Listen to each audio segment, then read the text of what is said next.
नमस्कार प्रेक्षकांनो, आजच्या एपिसोडमध्ये इथे आता ऐश्वर्या इन्स्पेक्टर साहेबांना म्हणत असते की तुम्ही जानकीच्या बोलण्यावरती विश्वास ठेवू नका, बिनबुडाचे आरोप करते ती माझ्यावर. तेव्हा जानकी म्हणत असते, इन्स्पेक्टर साहेब, अहो तुम्ही तुमच्या डोळ्यासमोर बघताय ना, ही ऐश्वर्या सयाजी विखे पाटील यांना भेटायला आली. किती मोठी फितूर आहे ती, तुम्हाला कळलंच असेल. तेव्हा इथे ऐश्वर्या म्हणते, अगं मग काय झालं, मी माझ्या वडिलांना भेटायला आले ना. तेव्हा इन्स्पेक्टर साहेब म्हणतात, जानकी मॅडम, हे बघा तुम्ही जे काही बोलताय ते सगळं खरं असलं तरी कोर्टाने एक गोष्ट मान्य केली आणि ती म्हणजे ऐश्वर्या विखे पाटील या सयाजी विखे पाटील यांची मुलगी आहेत, त्यामुळे त्या भेटायला येऊ शकतात, असं इकडे आता इन्स्पेक्टर साहेबसुद्धा म्हणत असतात. तेव्हा इन्स्पेक्टर जातात तिथून. तेव्हा जानकी काही बोलायला जाणार तेवढ्यातच ऋषिकेश जानकीचा हात पकडतो आणि म्हणतो, जाऊ दे जानकी, वाद घालू नकोस. तेवढ्यातच इथे ऐश्वर्या जानकी आणि ऋषिकेशचा हात एकमेकांच्या हातातून लगेच सोडवते आणि म्हणत असते, हे काय करताय तुम्ही ऋषिकेश, तुम्ही त्या जानकीचा हात पकडू नका. तेवढ्यातच तिथे हवालदार येतात आणि म्हणत असतात की चला सयाजी विखे पाटील, तुमची वेळ संपली, आतमध्ये चला. तेव्हा इथे सयाजी म्हणतो, बरं बरं ठीक आहे चला. ऐश्वर्या, ऋषिकेश, तुम्हाला दोघांना माझा खूप खूप आशीर्वाद. आणि ऋषिकेश, खरं सांगू का, तुमचा जोडा खूपच जास्त छान शोभतोय रे. तुझा ऐश्वर्याबरोबर जोडा खूपच जास्त छान शोभून दिसतोय. आता मी इथे आहे म्हणून, नाहीतर अक्षता टाकायला तुमच्यावरती मी नक्कीच आलो असतो, असं सयाजी विखे पाटील म्हणत असतात. नेहमी आनंदात राहा, सुखात राहा, असा आशीर्वादसुद्धा ऐश्वर्याला दिलेला असतो. म्हणजे इथे ऐश्वर्या एक संपूर्ण घर उद्ध्वस्त करते याचं तिला काहीही वाटत नसतं आणि सयाजी काकांनासुद्धा. त्यानंतर प्रेक्षकांनो, इथे ऐश्वर्या म्हणत असते, ऋषिकेश, आता ही जानकी आहे ना तुमच्यासाठी परस्त्री आहे, या तुमच्यासाठी ती परस्त्री आहे, त्यामुळे तिच्याकडे बघायचं नाही, तिच्याबरोबर कुठेही जायचं नाही. अहो डिवोर्स झाला आहे ना तुमचा आणि लवकरच आपल्या दोघांचं आता लग्न होणार आहे, त्याच्यामुळे तिच्याबरोबर फिरण्याची तुम्हाला आता गरज नाही. कळते तुम्हाला? जा बरं आता घरी जा आणि शांतपणे आराम करा. तेव्हा इथे ऋषिकेशला ऐश्वर्याच्या प्रत्येक बोलण्याचा इथे आता राग येत असतो, त्याला तिरस्कार वाटत असतो, कारण ज्या पद्धतीने इथे ऐश्वर्या त्यांना आता त्रास देत असते ती गोष्ट ऋषिकेशला अजिबातच आवडत नाही. त्यानंतर प्रेक्षकांनो, इथे आता आजी आलेली असते आणि ती सुमित्राला म्हणत असते, काय गं सुमित्रे, मला खरं खरं सांग, कुणाबरोबर फोनवरती बोलत होतीस? तेव्हा सुमित्रा म्हणते, अगं असं काय करतेस, आला होता कुणाचा तरी, तू का असं विचारतेस? तेव्हा आजी म्हणत असते, हे बघ, मी तुला बोलताना ऐकले, माझ्याशी खोटं बोलू नकोस. सारंग जिवंत आहे ना, खरं खरं सांग, सारंग जिवंत आहे ना? तेव्हा सुमित्रा म्हणते, अगं आई, असं काय करतेस तू? तेव्हा इथे आजी म्हणत असते, हे बघ, वयाच्या मानाने जरी पण मला इथे माझं वय झालं असेल ना, तरी कान शाबूत आहेत बरं का माझे, मला छोटी मोठी गोष्टसुद्धा अगदी व्यवस्थित ऐकू येते. तेव्हा सुमित्राला आठवतं, ती जेव्हा फोनवरती बोलत होती तेव्हाच कदाचित आईने तिचं हे बोलणं ऐकलं असेल. आणि त्यानंतर प्रेक्षकांनो, इथे सुमित्रा म्हणत असते, हो गं हो, मी माझ्या सारंगबरोबरच बोलत होते.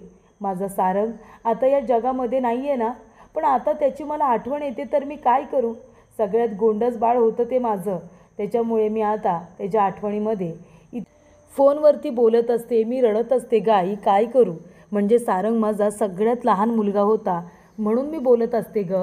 तेव्हा इथे आजी म्हणते, काय म्हणजे तुला आता सारंगची आठवण येते म्हणून तू त्याच्या आठवणीमध्ये कुणाशीही बोलशील आणि त्याला सारंगसुद्धा हाक मारशील, हे चुकीचं आहे ना गं सुमित्रे. तेव्हा इथे सारंगने परत फोन केलेला असतो. तेव्हा इथे सुमित्रा फोन उचलायला जाणार, लगेचच आजी तिच्या हातातून फोन हिसकावून घेते आणि म्हणत असतं, हॅलो, कोण बोलतं आहे, हॅलो.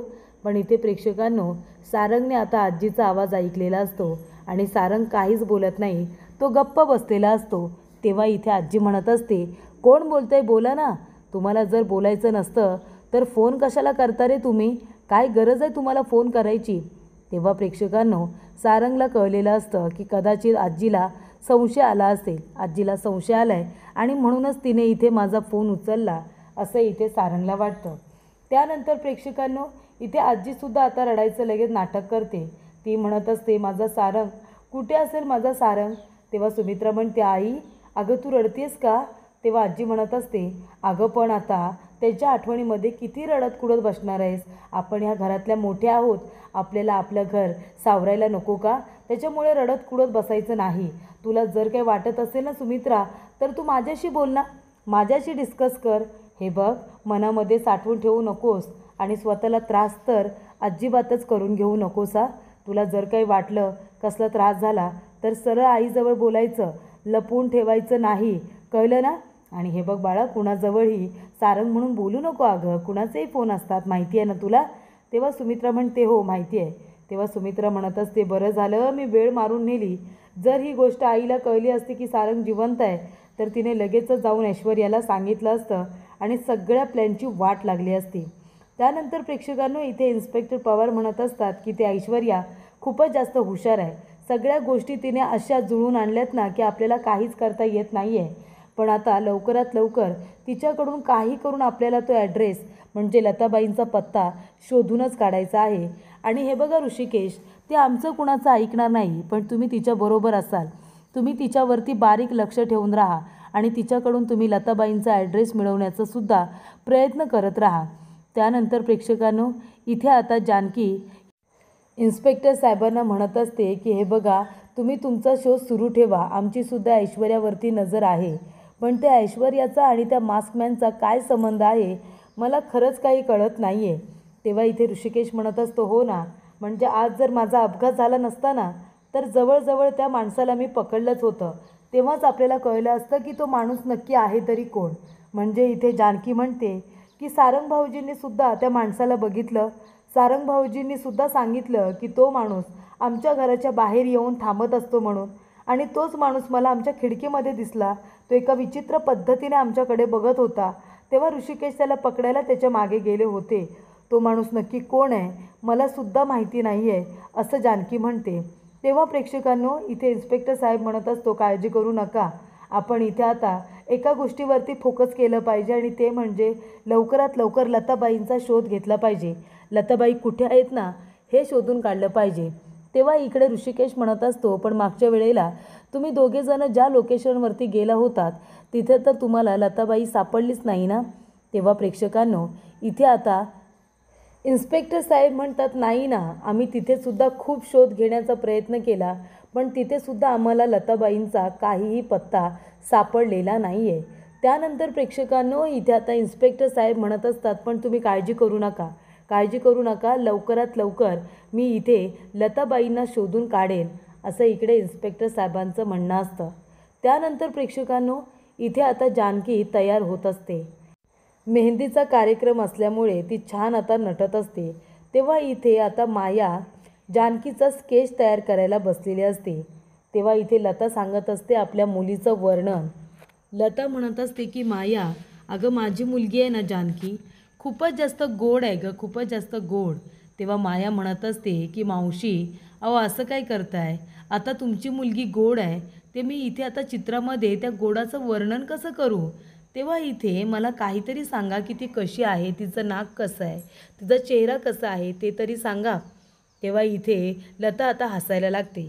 तेव्हा माया म्हणत असते की मला असं वाटतं की इथे जगातल्या सगळ्याच बायका आपल्या मुलांचं कौतुक करत असताना असंच करत असतील नाही का? म्हणजे त्यांची मुलं किती गोड आहेत हेच त्या सांगत असतील. त्याचबरोबर प्रेक्षकांनो, इथे आता जानकी तयार होत असते. तेव्हा इथे ती विचारते की तिची शरीरयष्टी कशी आहे. तेव्हा इथे लता म्हणत असते की असा सडपातळ बांधा आहे गं तिचा, आणि रोज साडी नेसते, आणि तुला माहिती आहे का तिचे केस किती आहेत, असं सुद्धा माया विचारते.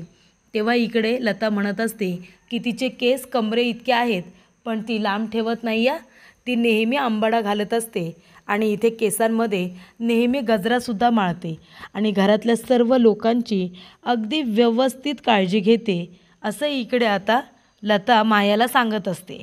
आणि मग काय प्रेक्षकांनो, तिचे डोळे कसे आहेत तर तिचे डोळे खूपच जास्त बोलके आहेत, सुंदर डोळे आहेत तिचे, आणि तिचं नाक तर खूपच जास्त नाजूक आहे आणि नेहमी इथे नटलेली सजलेलीच असते. घरामध्ये तिच्यामुळे प्रसन्न वाटत असतं, आनंद चैतन्य हे घरामध्ये व्यवस्थितरित्या नांदत असतं. त्यानंतर प्रेक्षकांनो, इथे आता ज्या पद्धतीने आता वर्णन केलेलं असतं तसं चित्र काढण्याचा प्रयत्न हा आता मायाने केलेला असतो. त्यामुळे प्रेक्षकांनो, इथे आता लताने सांगितल्याप्रमाणे मायाने आता स्केच तयार केलेलं असतं आणि माया म्हणते की हे बघा, अशी आहे का तुमची जानकी, अशी दिसते का तुमची जानकी, इतकी सुंदर निरागस. तेव्हा इकडे लता म्हणत असते की अरे वा माया, अगदी हुबेहूब तू माझ्या जानकीचं चित्र काढलंस गं. म्हणजे जणू काही तू माझ्या जानकीला आधीपासूनच ओळखतेस असंच वाटलं मला. खूपच छान चित्र काढलं आहेस तू, मला फारच आवडलं. बघितलीस माझी जानकी, चित्रामध्ये सुद्धा किती निरागस दिसतेस. पण मी खरं सांगू का, मला असं वाटतंय माया की तू माझ्या जानकीला ना आधीसुद्धा भेटलीस. तू माझ्या जानकीला बघितल्यासारखं का वाटतंय मला. चित्रामध्ये तू हुबेहूब तू जानकीलाच काढलीस. मग तू एकदा तरी माझ्या जानकीला भेटली असशील ना. त्यानंतर माया म्हणते नाही हो, मी पहिल्यांदा तुमच्या मुलीचं वर्णन ऐकलंय आणि तसं चित्र काढण्याचा मी प्रयत्न केला आहे. त्याचबरोबर प्रेक्षकांनो, इथे आता जानकी छान अशी लग्नासाठी तयार होतात तशी मेहंदीला तयार झालेली असते. जानकीसुद्धा गजरा वगैरे घालून तयार झालेली असताना तिथे ऋषिकेश येतो. तेव्हा इथे ऋषिकेश जानकीकडे बघत असतो. तेव्हा जानकी विचारते कशी दिसते मी. तेव्हा ऋषिकेश म्हणत असतो खूपच छान दिसतेस तू बायको, एकदम अप्रतिम. तेव्हा इथे जानकी म्हणत असते हो ना, सुंदर मी दिसेनच ना, कारण आज माझ्या नवऱ्याची मेहंदी आहे, मग मी सुंदर दिसणारच होते. तेव्हा इथे ऋषिकेश म्हणत असतो जानकी प्लीज प्लीज स्वतःला त्रास करून घेऊ नकोस. हे बघ आपण जे काही करतोय ते नाटक आहे, हे तुला पण माहिती आहे. तेव्हा प्लीज या गोष्टी दुर्लक्ष कर आणि प्लीज इतका त्रास करून घेऊ नकोस, वाईट वाटून घेऊ नकोस.